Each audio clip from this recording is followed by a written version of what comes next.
Welcome back to my channel Rupali Dutta blog. আজকে আবার একটা নতুন রেসিপি নিয়ে চলে এসেছি। মাংসের কিমা দিয়ে ঘুগনি তৈরি করব আজকে। তার জন্য নিয়ে নেওয়া হয়েছে টমেটো, ধনেপাতা, কাঁচা লঙ্কা, পেঁয়াজ কুচো, এইখানে মটর কড়াই, আলু একদম সেদ্ধ করে নেওয়া হচ্ছে দুটো একসাথে, নুন হলুদ দিয়ে প্রেসারে বসিয়ে দেওয়া হচ্ছে। ফোড়নের জন্য নিয়ে নেওয়া হয়েছে এলাচ, লবঙ্গ, ডালচিনি, তেজপাতা। মাংসর কিমা তৈরি করা হয়ে গেছে। তেল দেওয়া হচ্ছে,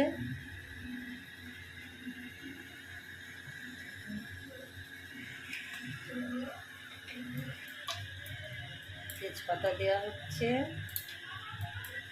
এলাচ, লবঙ্গ, দারচিনি,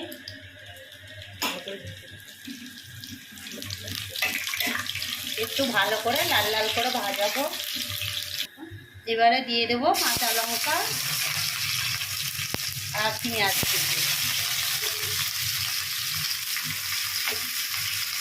পেঁয়াজটার উপরে একটু নুন দেওয়া হচ্ছে যাতে তাড়াতাড়ি পেঁয়াজটা ভাজা হয়ে যায়।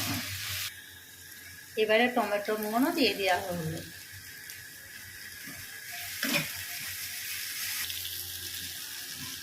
আদা রসুনের পেস্টটা দেওয়া হলো। জিরে গুঁড়ো দেওয়া হচ্ছে, হলুদ গুঁড়ো দেওয়া হচ্ছে,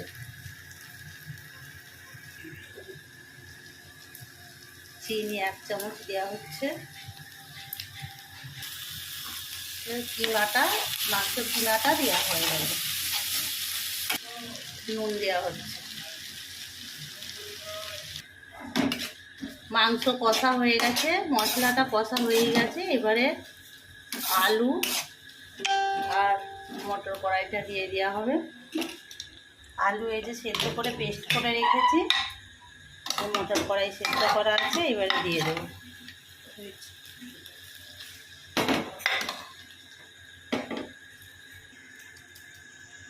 আলুটাও দেওয়া হচ্ছে,